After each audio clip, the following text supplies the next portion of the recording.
Hi guys, welcome here in Iron Sharpens Iron Podcast. Hi Mom. Ang pogi. And so welcome again here in our podcast, and I'm Coach Mike and I'm here with, I'm Coach Joseph. and we are here to, ano ba gagawin natin Coach? Mag-share lang tayo ng experience natin with Jesus. Yun.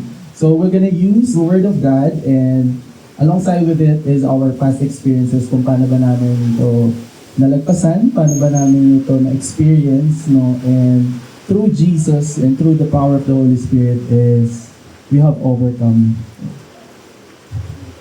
And also we hope na magamit niyo yung lessons that we also learned na i-share namin with you para some of you siguro makaka-relate to their struggles and magamit niyo din siya to overcome such struggles na pwede niyo din makaharap in the future.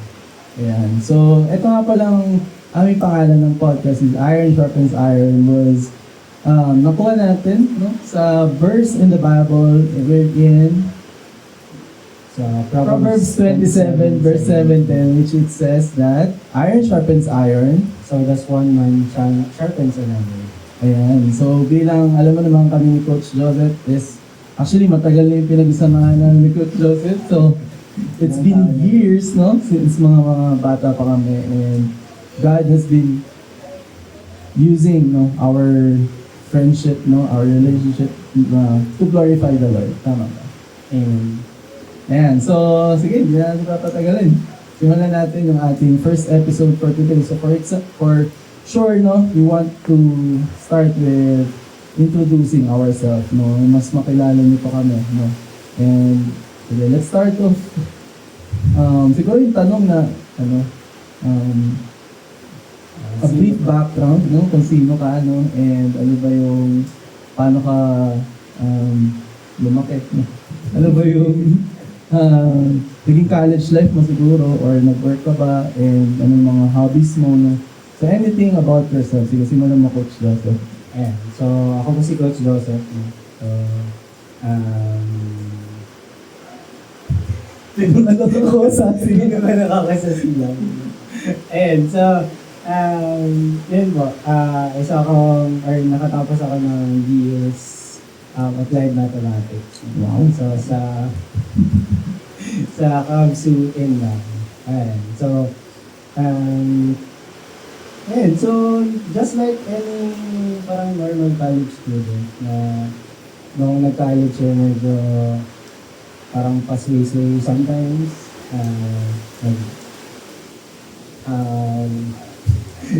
May times na focus sa aral, no? Pero may times na parang bulak-bulak ganun. So that is, parang yun na din yung course ng college life ko. And then after that, no, after college, so diretso na ako dito sa outreach. So even before ako makatapos ng college, no, so nag-work na din ako dito sa outreach. And then, so after nung makagraduate, then tinuloy-tuloy ko na dito sa outreach. So in terms of hobby mo siguro, marami akong nakakahiligan gawin. So, before ay mahilig ako mag-bike. No? So, yun. May time na sobrang itim at sobrang payat ko dahil sa pag-bike. Cardio talaga, no? Ayan. So, so though ngayon, nagigamit ko pa rin naman siya. Pero recently, mas na focus sa gym. No? Bodybuilding. No? Bodybuilding. Muscle hypertrophy. And so, ayun po. And syempre, hindi na wala yung drawing, gano'n. So, pag may nasisingit sa time. And also, playing music. Worshiping the Lord through instruments. Grabe. Full package si Coach Joseph. Ay, gano'n ako, check. Pakilala mo naman sarili. Ayan, so ako po si Coach Mike, and ako po ay taga dito din, no, sa Silang Cavite. Tubong Silang din. Silang din. No? At ang aking parents na ay si Coach Con and si Coach Willie, wherein they have been pastoring people, no, majority of my life, no? And I've been born as somewhat na merong, kumbaga, background to church gatherings, mga ganyan. No? So, ayun. And then, syempre, simpleng ano lang din ako, kabataan, no? Lumaki ako sa mga BBBS, no? Ayan, yan ako na talagang tinuruan ni Lord, no? Mula pagkabata pa lang, may mga story ng David and Goliath, no? So, lumaki ako na bilang yung bahay namin is a place wherein all people are welcome, no? And maraming tao yung nakasalumuha, maraming tao yung nakasama, no? And ayun, sa paglaki ko, no, marami akong mga naging kaibigan, no? And isa na nga yan si Coach Joseph na nakita ko nung nandito pa kami sa may RM Asuncion, no? And yun, talagang grabe yung growth na binigay sa amin ni Lord, no? And then, nung high school, no, magka-schoolmate kami ni Coach Joseph sa CI. Ayan, so doon kami mas naging close, tama ba? Opo. Sabay pumasok, sabay umuwi. Ayan, no, sabay talaga sa lahat, no? Kumain, matulog, lahat na. Magkatabi pa po kami dati. Ayan, so, grabe yung ano, kung babalikan ko yung years, I really want to share with you guys yung naging life testimony ng aming friendship and kung paano kami mature kay Lord, kung paano kami in-improve ni Lord, kung paano kami pinalo ni Lord, at kung paano kami nire-redeem ni Lord, diba? Ayan, so after ng high school, no, medyo nagkahiwala yung aming landas, no? Iba kami ng college, no, si Coach Joseph. Yeah, nasa Kabsu. And then ako naman napunta ko sa Lazal Dasma. And ang aking tinapos po is BS in Civil Engineering, no? And yun, thank God, no, na tayo nakagraduate, tayo nakapasa, no? And after noon, no, after ng graduation ko, doon nag-start yung pandemic actually. No? And pero hindi doon natapos yung grace ni Lord, grabe pa din. No, binigyan niya pa rin ako ng background, or nagkaroon pa rin ako ng work, no, sa engineering industry, specifically sa solar industry. No, and naging ano tayo doon, parang part ng corporate world, wherein 3.5 years po tayong nag-work doon as solar engineer. No. And then, yun, eventually, when I turned 25 years old, and I really grabe yung calling na talaga ni Lord sa atin, no? And yun na, no? Tayo nag-full time into outreach ministry, no? Anything na pwedeng ituutos sa atin, pwedeng gawin natin, pwede natin ma-offer as a service for the Lord, tinanggap po natin yan, no? From being, kahit ano yan, kahit pagtuturo ng mga bata, pag-frame, yan, kahit sa pagdadrive, no? Lahat po yan, I see it as a service for the Lord, no? So lahat po yung glory para sa Panginoon. No? Yeah. Ito din po yung bahista namin. And sige, ano pa mo pag-usapan? Siguro pag-usapan natin yung ano, mas laliman pa natin yung, siguro paano ba tayo nagkakilala? Joseph, ano ba yung naging common interest natin? Yung sa, ano natin, di ba, yung, since pumasok ako, or napunta ako sa outreach at around parang 12 or 13. So, bakasyon yan ng parang mag-grade 6 ako. So yan, nakuha ko ng outreach through school to school. No? So yung time na yun, nag-hanap sila ng mga parang top sa school na interested sa art, no? Then gagawin daw scholar. Nga pala, valedictorian si Coach Joseph. And I was blessed to be chosen by them. No? And yun, so doon nagsimula yung art journey ko. And so nung una din, akala ko ang art teacher parang ano lang siya. Since yung pangalan niya, art, no? Akala ko parang drawing lang, gano'n. But as I dive deep, yan. So, hindi lang pala yan, no? Word of God, and also, nag-tutorial din tayo, di ba? Sa lesson sa school, saka yung music din, no? And doon tayo parang medyo naging close gawa ng parehas tayo ng interest. No? So yung sa kasi si Kuya Vico before, nagpapaano siya, diba? Papa-board work siya. Kuya Vico. Papa-board work siya ng math. Yan. And syempre tayo nun active tayo nun. Na nasa ako ng board work nun. Yeah. Diba? Yung sa nagpapasolve ng problem sa unahan, tas may time na parang paunahan kung sino makakasolve na pabilisan. So parang doon may ata ako na napansin. Ako nun nonchalant ako nun. Po kasi suplada po, hindi po ka namamansin. Sorry po guys. And tas yun. And then, syempre, since aligned siya with my interest, so, doon ako nagtuloy-tuloy, no? So, since medyo mahilig mag-drawing, mahilig sa math, no? And doon din ako natuto mag-gitara.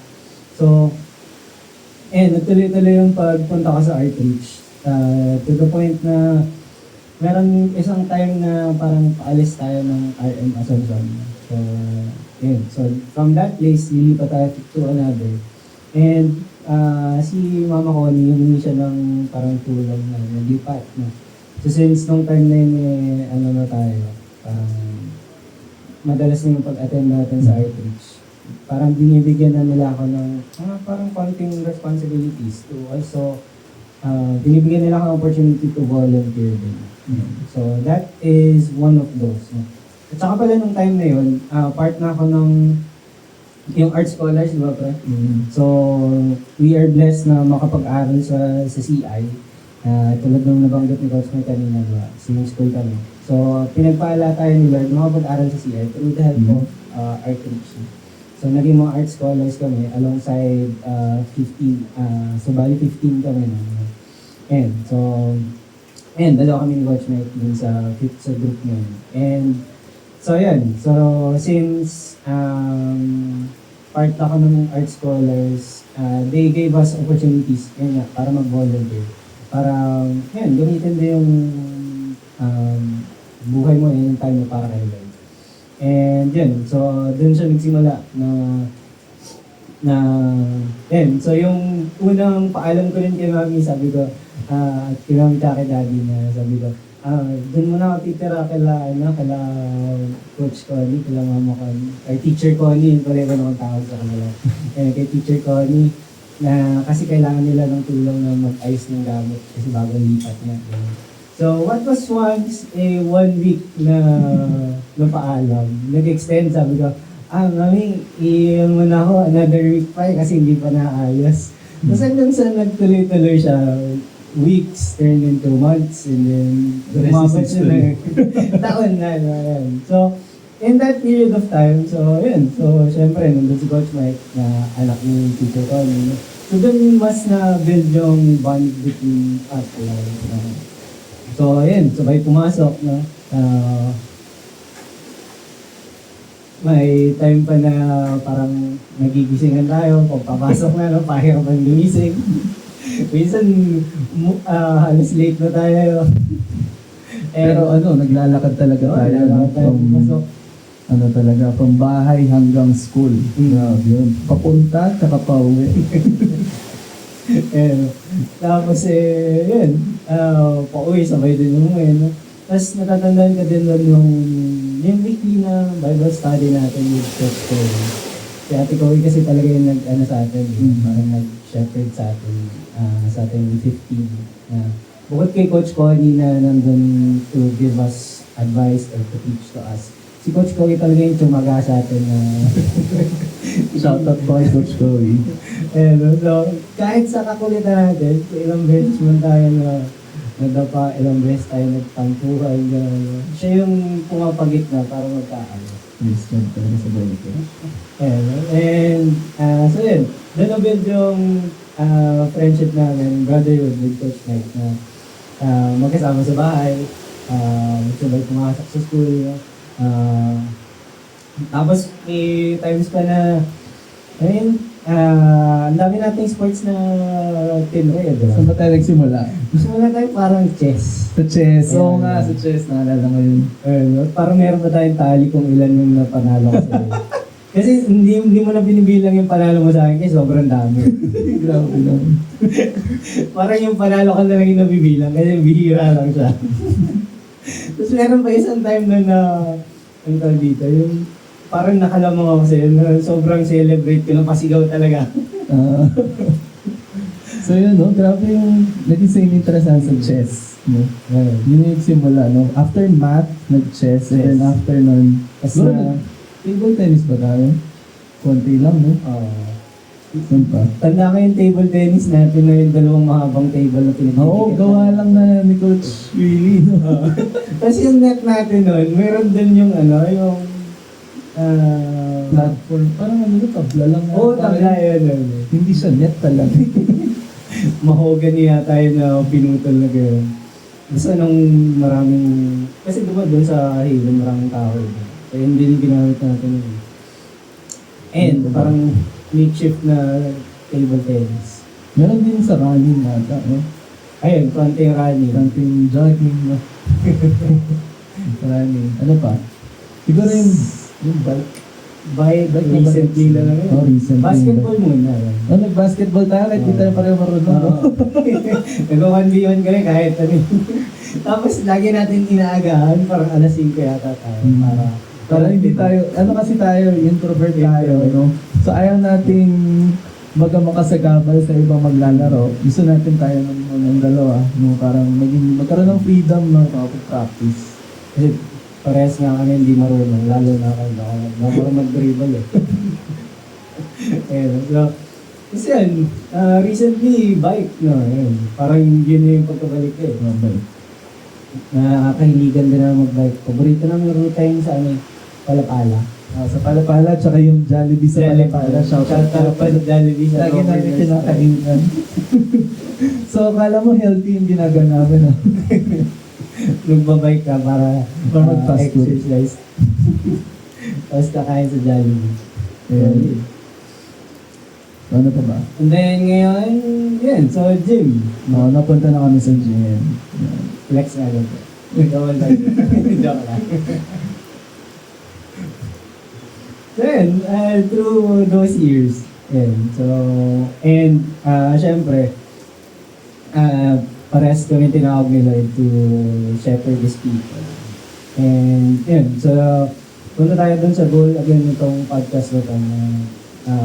Gusto namin na ma-sharpen tayo sa isa't isa. And we hope na we can do the same thing for you. Ayan. So, syempre, nabanggit ni Coach Joseph, no? For people doesn't know no, yung outreach, no? Baka word na outreach, medyo confused kayo. No? So, outreach is a parang group siya, no? Or group of people wherein it was founded by my mom, no? Coach Connie Pascual. And it was founded on year 2001, no? April 16, 2001. So I was 3 years old when my mom accepted the call from the Lord, no, na magtayo ng outreach missions wherein ang pinaka main purpose niya is to reach people, no, through arts. As my mom was actually, syempre, magaling siya sa arts, no, yun yung talagang hobby niya. And God spoke to her na ito yung gamitin niya as vehicle, no, to gather more people sa kanyang para sa kanya, no. And so yun, sa outreach, again, yung mga nabanggit ni Coach Joseph, no, but yung outreach is a parang open house, open for many people, open for a lot of activities, no. Ang galing nga, no, nagsimula lang siya sa scholars, no. And then, nagkaroon kami ng mga tutorials. Alam mo yun, yung puso ng outreach is for people to be helped, no? Kahit sa academics nila, doon yung intentionality na makatulong din sa kabataan, sa kanilang simpleng buhay, no? Everyday life ng isang estudyante, no? And yun nga, talaga hindi ko malilimutan yung mga panahon ng math, yung ating yung pinag-aaralan. Kumbaga kasi, parang there's something in math na nagkaroon kami ng connection, ganun, no? Na pareho namin siyang gusto, and pareho kami ng level of level of parang um, understanding and passion through math. Yan. So sa mga board work nga namin ni Coach Chico, doon ko siya napansin. No? And doon lumago yung aming friendship. No? So, yan. Isa sa mga napansin ko rin kay Coach Joseph, no? Yung grabe yung niya, yung pagiging, siguro yung pagiging sobrang selfless. Yung nakuha ko. Nakita ko, no? And pagiging servant. Kasi, alam mo yun, parang, lagi siyang willing to help. No? And yun nga, yung nabanggit niya is, lumilipat kami, no? Lumilipat ng bahay. And, basta gusto niya lang makatulong, no? Na walang anything, no? Basta gusto niya lang makatulong. And eventually, yun nga, nag-click yung, namin, yung friendship namin, no? Again, we're not, sobrang perfect, no? But, iba yung pag alam mo may kasama ka, maaasahan. So, yan, grabe yung naging solid foundation namin alongside with maturing in the Word of God. So, we're fast forward, na gusto ko lang banggitin siguro yung pinaka-defining moment natin as Christian siguro yung youth camp talaga para sa akin. Yung youth camp kasi is something na talagang dream ko, no? All throughout my life, no? Nung age of 25 na ako, again, no, ang youth camp is for youth. And ang youth is, I think 13 lang to 18, no? Yun parang definition, siguro hanggang 21. Parang yung sa nila, yung sa poster nila, until parang 25 yung... 25, yeah. So, technically pasok pa rin Actually, pasok pa tayo. Pero, parang siyempre, parang ang layo na ng generation gap when it comes to... Mga kasama natin. 13. Actually, 11 pa ba? 11. So, yun nga, parang pinaka naging defining moment namin was actually the youth camp. And doon na talaga namin parang, siyempre, yung pagkabata ka, siyempre nataniman ka ng Word of God. Nandiyan sila aming mga coaches, si Coach Connie, si Coach Tony, Coach Willie, Coach Nico, no? Nataniman kami ng mga Word of God na hindi namin akalain, no? Na at the age of 25, nung pareho kami, na talagang grabe na yung desire ng puso namin na hanapin si Lord, di ba? So, nandun ako sa point ng buhay ko, no?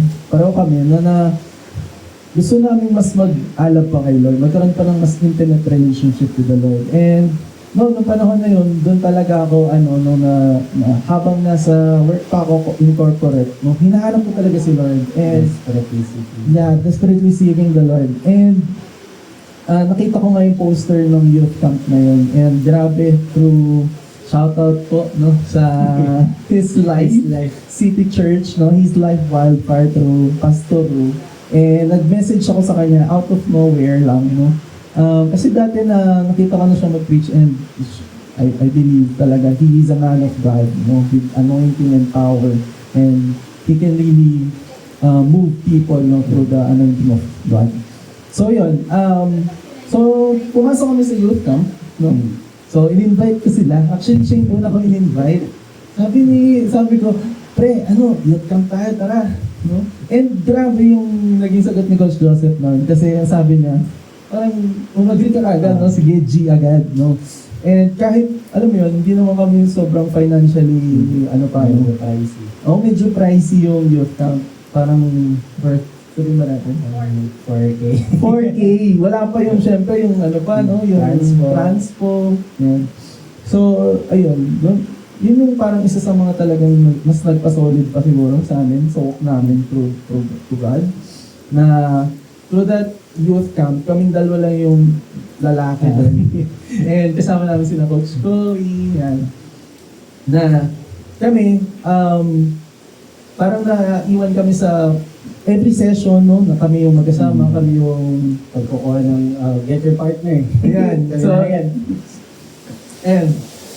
So, even sa room, no? I mean, kahit sa lahat ng pag-uusap namin, kaming dalawa yung nag-uusap. And sobrang ganda nun kasi Ang angas ng usap ang angas talaga ng usapan natin. Kasi once na nag-uusap kami, parang out of nowhere, biglang yun yung topic doon sa session, no? So, yung camp kasi na yun is 3-day youth camp wherein Ang gagawin mo lang talaga doon, worship, session, kain, tulog. As in, it is dedicated for the Lord, for you to grow. And, ayun, parang doon talaga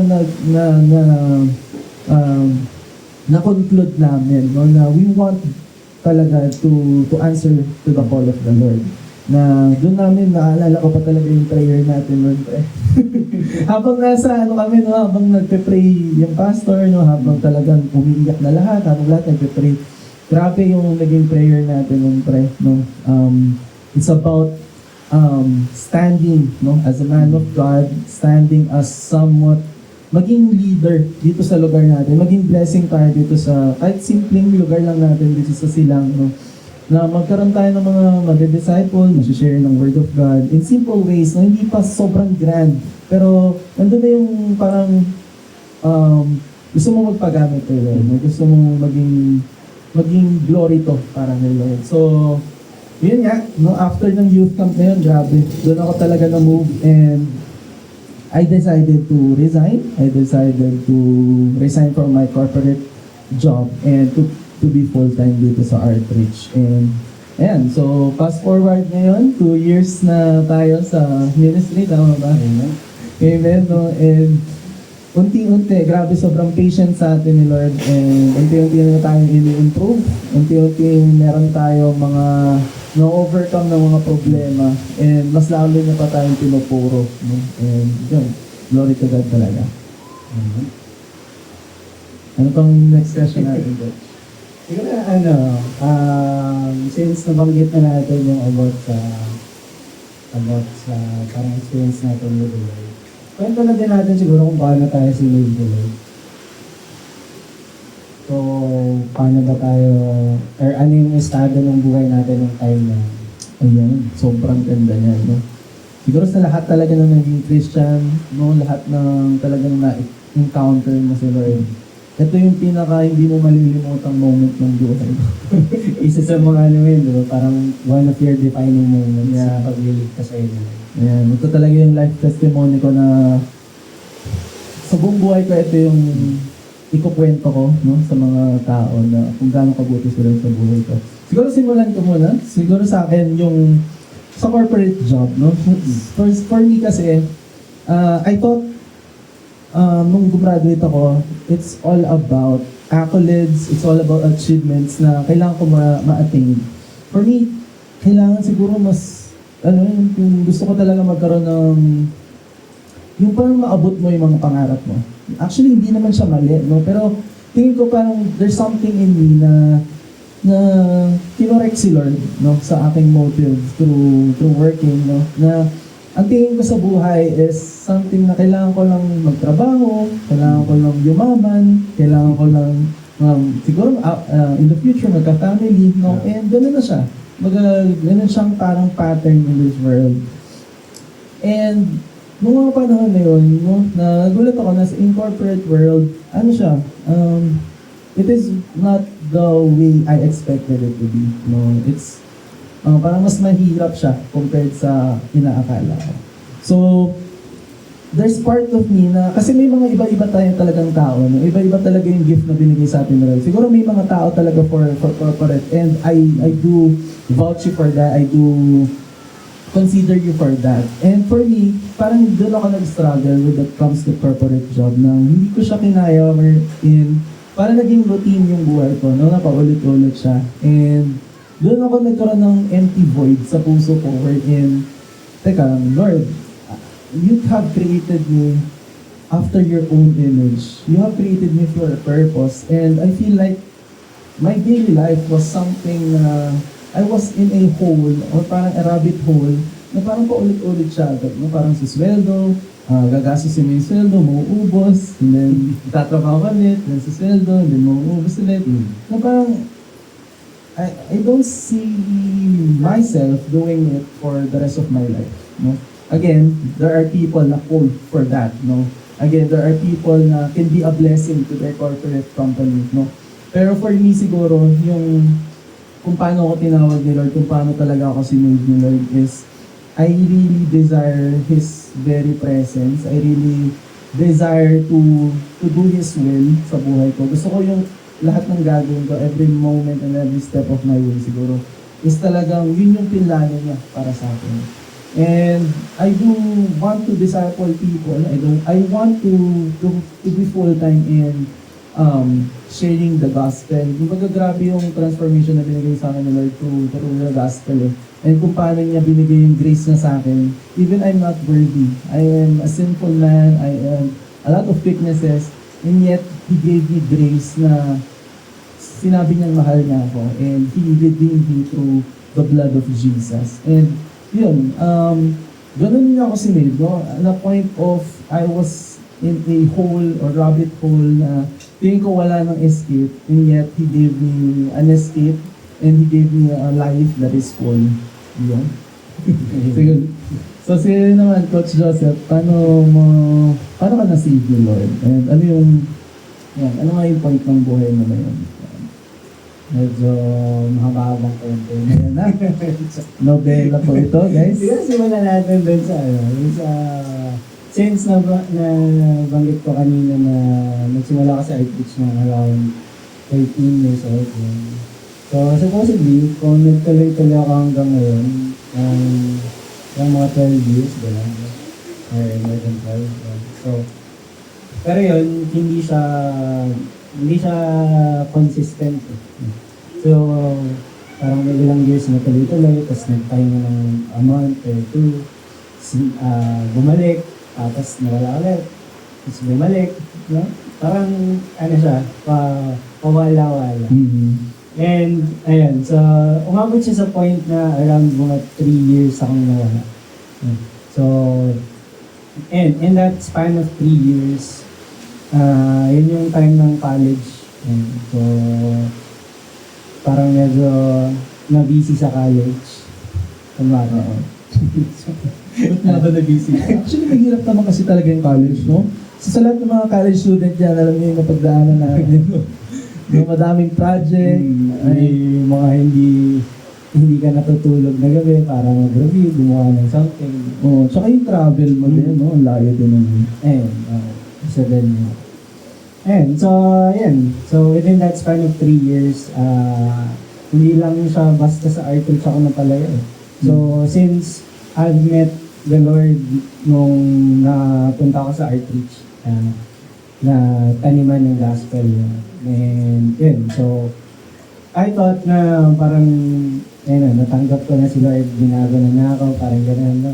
Meron pa yung time na tinanong ako ni Mama Connie kung magsistay ka ba dito sa outreach hanggang sa pagdating ni Lord. Wow. And sabi ko ba confident ba ng yes, gano'n, no?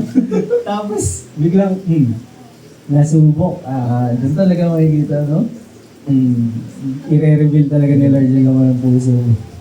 Yung kung genuine ba talaga yung sinasabi mo. Yan. So, nawala ka ng 3 years and hindi lang siya basta sa outreach ako lumayo. Kundi pati kay Lord. Parang tinakbuhan ko siya. Ganun. So, I wanted to do things on my own. Parang yun yung goal ko nung umalis ako sa outreach. Gusto ko mag-try ng ibang bagay. Parang ganun. So, kasi feeling ko parang basta yung span of that years, ginagawa ko ay parang, sinusunod ko kung ano yung gusto ng iba para sa akin. Parang gano'n. Yan yung feeling ko. So, yun. And, so, umabot siya dun sa point na, sige, ako naman. Parang gano'n na. GG. Na-try. Tinry mag-drive. Yun, so, I really tried to take things on my own or to parang to control my life that time. So, ginawa ko yung parang opposite yung parang sinasabi ko sa kanila before. Yan. So, napunta ako sa Cavsu. So, actually, yung applied na, hindi siya yung first course ko eh. Actually. Ang una kong course is ECE, Electronics Engineering. Kaya sabi ko, may buting pen ng electronics, dito na lang ako. Ito na, di tinay ko, ayun. After 1 year, nag-shift. And so yun, napunta ako sa applied math, and for year na face-to-face, tapos pumasok ang pandemic. No? So, yun, online class. So, gumraduate ako ng college sa online class. Yan, sa kami yan, batch na yan. Ayan, so, through that, parang, ang feeling ko, ginawa ko lang siya na parang may maipasa lang ako. Parang yan. To just complete the course, kaya ko lang siya ginagawa. Hindi na siya dahil parang gusto ko yung bagay niya. And so yun, dumating yung point na, parang wala na siyang spark, parang yun. Yan yung spark niya. Oo. Hindi na siya talaga yung gusto mong gawin. Parang, sige, since nandito na ako, di tapusin na natin to. Yan, so yun, nakagraduate naman tayo, no? Pero before ako gumraduate, doon ako nakabalik sa Artreach. No? So kasi yung sabi ko, nung alis ako ng Artreach, sabi ko, babalik na ako pagka-graduate ko. So parang yun yung plano ko that time. No? So may plano akong bumalik, pero sinasabi ko na, pagka-graduate ko na lang pag okay na ako. So yun. Pero, iba yung plano ni Lord. Iba talaga sila. Ayan na. No? So, hindi pa ako nakaka-graduate, pinabalik na ako. So, nung time na yun, through the life of Ate Ruth, shout out po. Thank you po. So, kinontact niya ako. So, kasi parang kinot off ko din yung communication ko with all of you nung time na yun. Balik ako eh. Pag nagko-comment ko hindi ko binapansin. Sorry. Okay lang. Forgiven. So, yan. So, si Ate Ruth yung nag-reach out sa akin. And then yung una ng chat is, sabi na parang may i-offer siya sa akin na work. So, yan. Nung time na yun, naghanap siya naman trabaho kasi wala na akong parang tinatamad na ako parang puro aral, gano'n. Puro school works, kupasa mo na lang. Tapos ang ginagawa ko pa nun dati, pagkagising ko, online games, gano'n. Parang nauuta na ako dun sa araw-araw kong ginagawa. And that is, yun. So parang yun yung nakabingwit sa akin pabalik. Huli ka. Huli ka. Kilala talaga na ako ni Lord. So, in short, through that, na parang inofferan ako ng work, doon ako nagkaroon ng parang lakas ng loob na humarap ulit sa inyo. Despite yung ginawa ko ng pang-iiwan sa inyo, parang, sige po, babalik na ako. So yun. So, nung nakabalik na ako, so, what really parang touched me is yung treatment mo parang sa akin. So, hindi siya yung parang nag-iba, parang gano'n. Parang may kasalanan ako na, ito yung nang-iwan sa amin eh. Wala ka na. Parang gano'n. Kundi, parang walang nagbago. Parang, You're still part of the family. So, thank you talaga sa buhay nila, Mama Connie, sa inyo. And so, for welcoming me with open arms. Parang yun niya, yung prodigal son. Winelcome pa rin siya ng tatay. So yun, nagtuloy-tuloy na siya na up until now. No? And parang 2023, diba? No? So first year camp namin nila Coach Mike. So, yun. So doon din, nung time kasi na yun, since parang kakagraduate ko lang, April. Yeah. So, nagtatanong ako kay Lord kung ano na yung next step, no? Yeah. Kumbaga parang, anong gagawin ko na ngayon? Like, nakagraduate na ako. So, saan ako mag-work? Ano ba ako? Mag-corporate ba ako? Gagamitin ko ba yung napag-aralan ko? Parang data analyst or anything. No? So, nagtatanong ako kay Lord kung ano yung purpose. Kung bakit. Purpose ko. Yung mismong buhay ko. So, yan. And, so yun yung parang pinaka-prayer ko kay Lord. And that is where God saved me. Saved me from myself, actually. Yun talaga yun. So, since, yun nga, nabanggit ko kanina na I tried to do things on my own. So, pinarealize sa akin ni Lord na hindi ko dapat masunod sa buhay mo. Hindi ko yung Lord, kundi si Jesus lang. So, that is where the Lord met me. So, through that, pinarealize na sa akin na there are people na marireach out na if you obey them. Meron dito cheering squad. Yeah, so, yan. So, kapag inalay mo yung buhay mo kay Lord, hindi siya yung parang yung sa yung sa story nung sa fishes and loaves, diba? So, maliit lang yung offering niya ng 2 fishes and 5 loaves. No? So, it is not enough to feed 5,000 people. Pero, dun sa in-offer niya na yun, the Lord used that to feed 5,000 people and more, yung mga natira pa. So, ayun, parang ganun lang din yung buhay natin. Na it may seem small, yung gifts mo natin may seem small, pero pag binigay mo kay Lord John, He can do miracles with it. So, ayun. So that is how the Lord met me and saved me from myself. So, yun ba? Ayun. So, pero next natin pag-usapan siguro, after syempre, nung nasave na tayo ni Lord, ano naman yung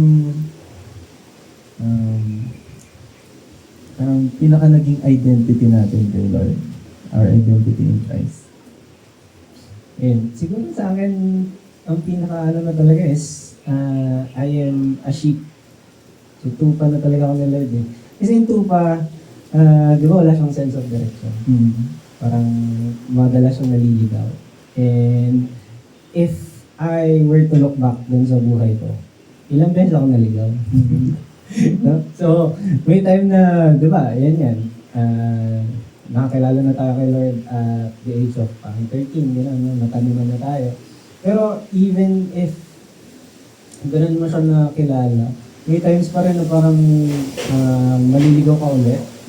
Punta ka ulit sa sanlibutan, parang gusto mo i-try ka, try. And so, yun. Throughout my life, parang yun talaga nagre-reflect. Ang bilis ko maligaw. Pero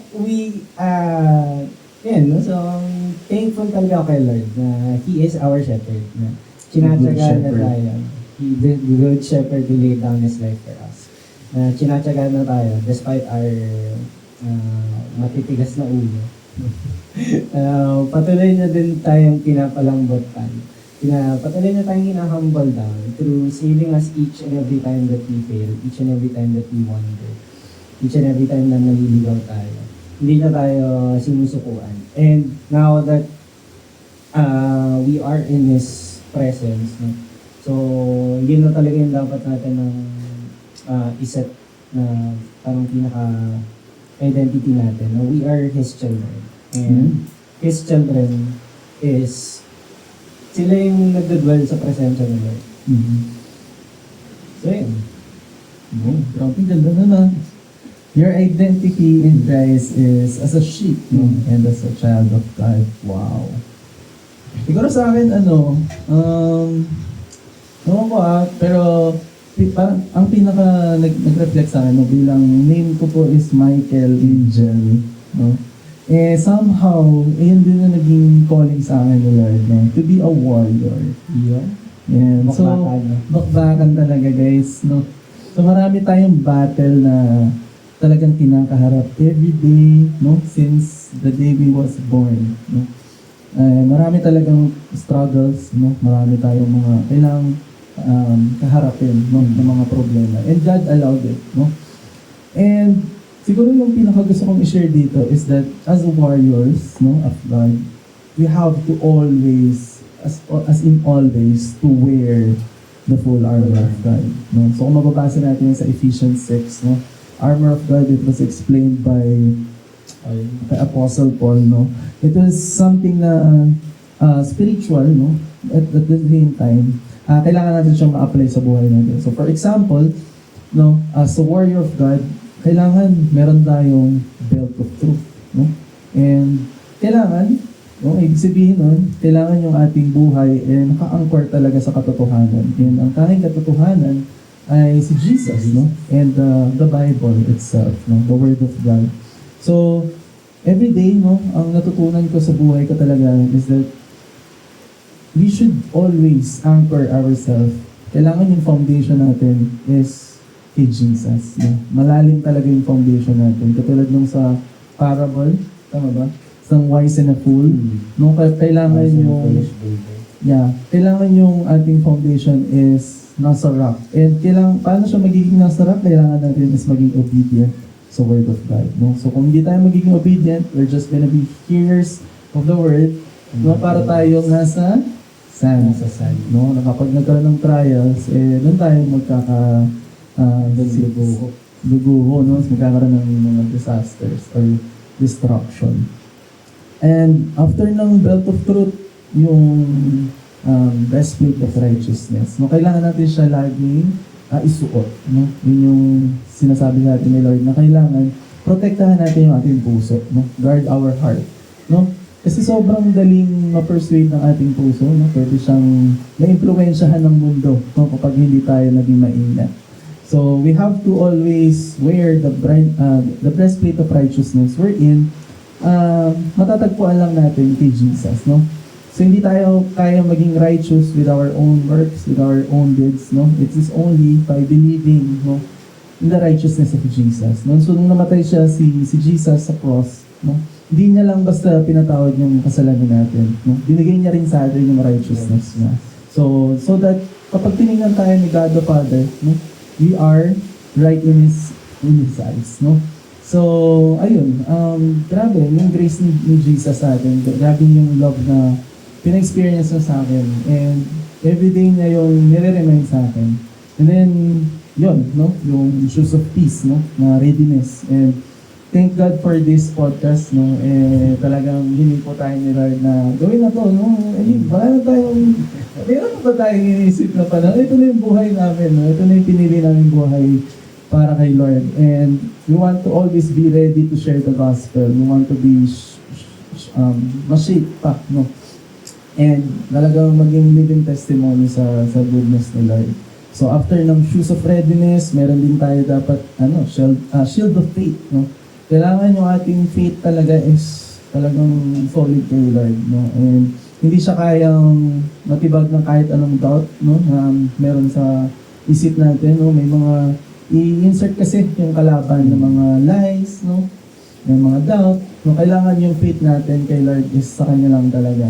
So, kailangan, parang katulad ng warrior, nakasangga yan, no? Lagi Nakataas, no? And, yung, pag binasa natin yung sa Ephesians 6, no? Meron din kasing fiery arrows, no? So, yun yung mga attack ng kalaban. So, ang ating defense is our faith, no? Kailangan is, talaga siya, yung solid siya kay Lord. And then after nun is yung helmet of salvation, no? Kailangan natin siya laging isuot. It is, kailangan kasi yung utak kasi natin, madalas yan mag-overthink. Madalas sabihan ni Satan na, makasalanan ka nga, may ginawa kang ganito, ganyan. So, kailangan is i-guard natin yung ating isipan din, no?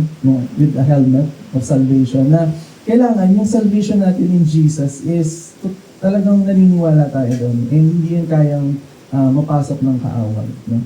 And lastly, of course, the sword of the Spirit. We are not just here as warriors to defend ourselves, but also to attack the enemy. And that we can only do that through the Word of God. So, ang sword of the Spirit is the Word of God. Yan. So, sabi doon is, sharper than double-edged sword. So, kailangan basa tayo ng Bible, no? Kailangan mag-engrave sa buong pagkatao natin kung paano in-instruct ni Lord, ni Jesus, yung mga tao, no? Tayo, na kung paano ba tayo dapat mabuhay, no? Through His preaching, through His lifestyle, through His miracles, through His death, through His resurrection, through His ascending in the heaven, no? Bilang maniwala tayo na He is the King of Kings and the Lord of Lords. Ayan, so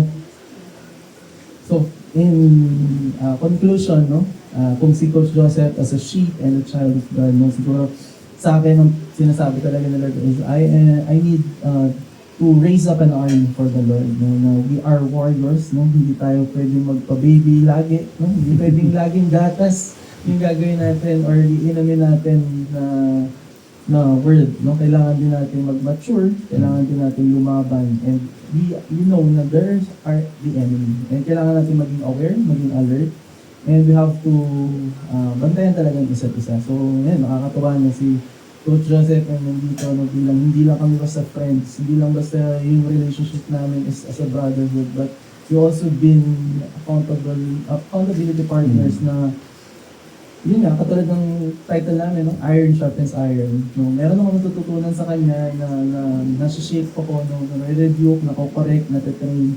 And ganoon din, no? Na meron na din ako nag-share sa kanya. So, yan. Sobrang grabe yung blessing na natanggap natin kay God. Yun. Ngayon, ano pang next question natin? Siguro banggit din natin yung about sa gifts kanina. No? So, siguro share natin about yung gifts natin na binigay sa atin ni Lord and kung paano natin siya ginagamit dito sa ministry natin. Yeah, gifts. Grabe.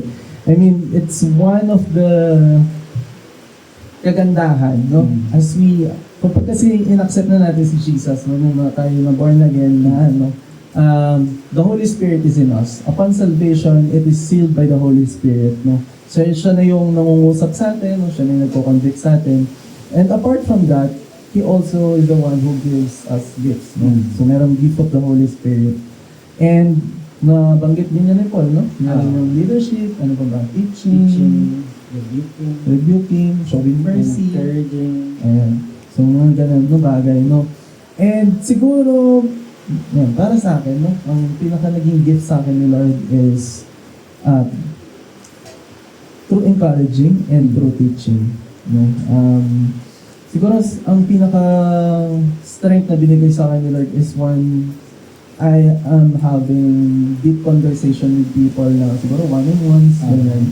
So doon ko sila mas nagiging Nakakapalit. nakakapalit, and at the same time, no, doon ko na-share yung word of God kung paano ba siya ma-apply sa buhay, kung paano din ba yung naging past experiences ko, and kung paano mag-encourage ng isang Kristiyanong, alam ko na naging ganun din ako, na nalugmok din, no, na panghinaan ng loob, and I want to encourage them, no.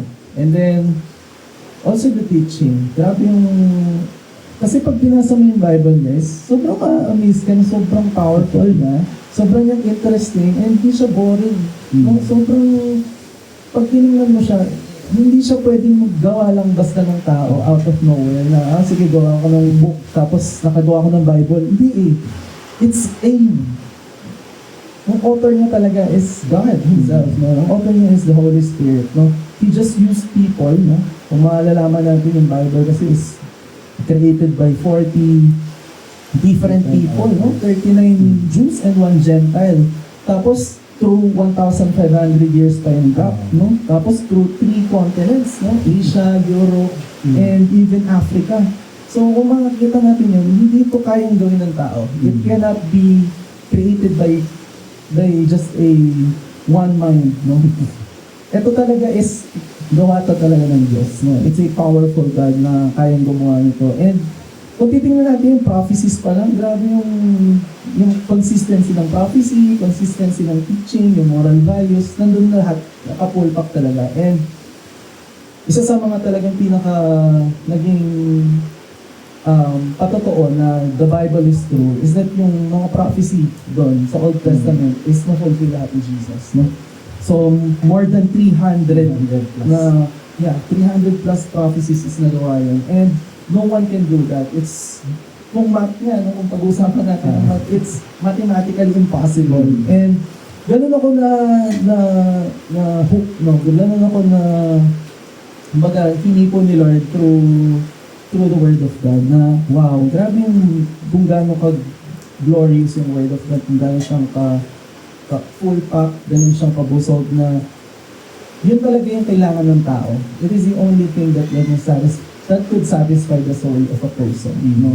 And yun nga, no, thank God na sa true teaching, no, na simple mga pagtuturo ng mga simple Bible verses, ng mga Bible stories, no, eh, nagamit naman ni Lord, no, through that, na maraming nabibless, maraming natututo, no, and unti-unti naman si Lord sa atin, na hindi siya agad nag-expect ng sobrang grand, no, and unti-unti na tayong tinuturuan, and ayun, siguro yun nga, yung gift ng ni God sa akin is, for now, siguro yung teaching and encouragement. Siguro marami pa tayong, madami pang gift na ibibigay sa atin sila, siguro inuunti-unti lang, no?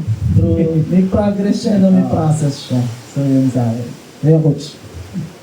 And so siguro sa akin parehas ganun sa'yo, sa about din sa teaching. So yun, meron kasing time din sa buhay ko na sinabi ko sa sarili ko na parang ayoko maging teacher. So kung meron man akong profession na pipiliin, parang least among that is being a teacher. Wow. So kasi parang hindi ko siya, hindi ako parang marunong magturo that time. Kaya kasi na naisip, or parang I know the gravity of being a teacher. No? So the sacrifices that na ginagawa nila as a teacher. And kung dito sa pagiging isang teacher ng parang sa school teacher, ganun nakatindi yung sacrifice na kailangan mo. What more kapag teacher ka ng word ni Lord, teacher ka ng ng salita ng Diyos. So, I am thankful to the Lord na binigay niya kaming gift to teach despite na parang ayaw ko siya gawin. And so yun, it is really not through our own understanding na parang maiintindihan ng tao yung sinasabi mo. It's Ma-accept really nila. not by our own mind, no? So, what really amazes me with the Word of God is hindi siya yung unlike any parang literature na babasa ka lang, parang ganun. Pero yung Word kasi ni Lord, it is alive and active. Yeah, it transforms talaga. So, pag binabasa mo siya, parang may time na maano ka talaga, sinasaksak. Aray, parang ako yun parang Marirebuke ka talaga. Mare-rebuke ka talaga. And transformation starts kapag hindi ka lang basta na-rebuke, kundi sinunod mo yung word na yun. Nag-surrender ka. Nag-surrender ka. No? So, kahit na nasasaktan ka, parang nag-cling ka to that. Pero kapag sinurrender mo yun kay Lord, that is where transformation starts. Kasi di ba, sinabi din naman yun ni Jesus na we as followers of Him, we should really take up our cross daily and follow Him. So, yung pagsunod talaga kay Lord, especially if you are going to teach people about the Word of the Lord, kailangan mo talaga i-deny yung sarili mo. It is really an everyday crucifixion of your flesh, of yourself. So, kailangan mo i-deny yung pleasures mo, desires mo, all just to obey Him. And so yun, I am grateful kay Lord na ginagamit yung buhay ko to preach His Word. Meron tayong avenue dito sa Outreach na so every Sunday, and also we are thankful na nasimulan to, itong podcast na to. Wow! It is another avenue para magamit yung gifts natin, diba, Coach Noah, to glorify the Lord. Mas maipakalat pa natin yung magandang balita na there is a God na the creator of all things, no? Pero He chose to give His life all for the sake of us sinners. No? So wala siyang kasalanan pero binigay niya yung buhay na para sa atin. So yun. Ayun po. So every time that we are given a chance to preach His Word, it is really an honor. Hindi siya parang task lang. Hindi siya parang requirement. para ma-save ka. But it is an honor na ginagamit ni Lord yung buhay mo para sa kapurihan. Yeah, grabe no. It was really an Really, overflow, talaga no? Grabe, overflow of grace and love and joy na gusto mo ka talagang sumunod and maging blessing sa ibang tao. Siguro yung last question na lang natin would be, sige, syempre nakilala niyo na kami, no? Na-introduce na namin yung sarili namin and alam niyo na yung reason namin kung ba't namin ito ginagawa and yung identity na namin to Lord. Siguro ang question na lang natin for this episode, Coach Joseph, is siguro ano yung expectation natin through this podcast, no? Ano yung mga tingin natin ma-reach natin, ano yung goal natin, no? And ano yung makikita natin in the future? Yan. And we are praying na yan talaga. And from the name of this podcast itself, no? So iron sharpens iron. We pray na yung podcast na to is one of the tools that God will use to sharpen people. No? So, to reach out those who are lost. And also, yung mga fellow believers natin. No? So, people who are in church. No? And, so yun, mas mapatatag natin yung isa't isa, no? To build each other up. No? Kasi, kaya nga tayo binigyan ng community nila, The no? church. The church, no? Kaya siya, bago siya umalis, bago siya mag-ascend sa heaven, in-establish niya yung church. Para, kasi we are not designed na To para isolate. mag-isa lang. So, dinesign niya na, nag-design siya ng community of believers that will build each other up, not tear each other down. So, hindi po kami nandito para magpasikat sa inyo. Wala kami share ng Wala tayong wala kami mapagbabalak sa inyo. Yeah. So, only the work of Christ. So, yun lang yung kaya namin pagmayabang na we are saved by the Lord. Yes. We are unworthy sinners who were rescued by the Lord. And so, that is what we want to share with you. Na si Jesus yung one and only way. And we hope that it will also reach your hearts. No? To also walk in His ministry. So, for those na parang still wondering kung ano yung calling nyo. Yeah. No? So, we hope that this will be this will help you to also malaman din yung calling nyo. And not just to know that, but also to stand firm and walk in it. No? So, ayun po. Yeah, grabe.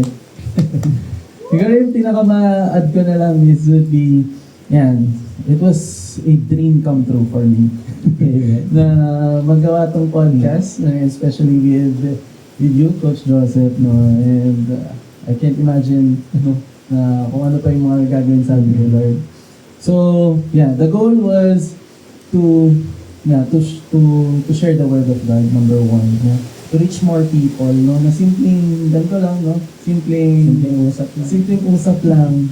Many people can be touched by our stories, by our life experiences. Again, we're not perfect. We're very, very far from perfection. And yet, by the grace of God, no, ginagamit niya yung aming mga mistakes, ating past experiences, na maging learning siya, no? Maging testimony siya na may pag-asa, no? And gusto namin is yung there may be people, no, na siguro hindi mo pa kilala si Lord, or maybe you're still wondering, no, you're still don't know na sino ba si Lord or ano ba yung hinahanap ng puso mo. So, ayan, may this podcast, no, we hope na we reach more people na hindi mabigat, hindi sobrang mabigat na strict si Lord. No? I mean, yeah, He is a holy God, but He welcomes us with open heart, open arms, no? And ayan, and we are here, no, as we are saved by Jesus. No? Kung tinanggap mo naman si Lord, hindi naman natatapos yung buhay mo na tinanggap mo lang si Lord. We believe na we are in a race, no? Sabi nga ni Paul, no? He finished, no? He fight a good fight of faith, no? He finished his race, no?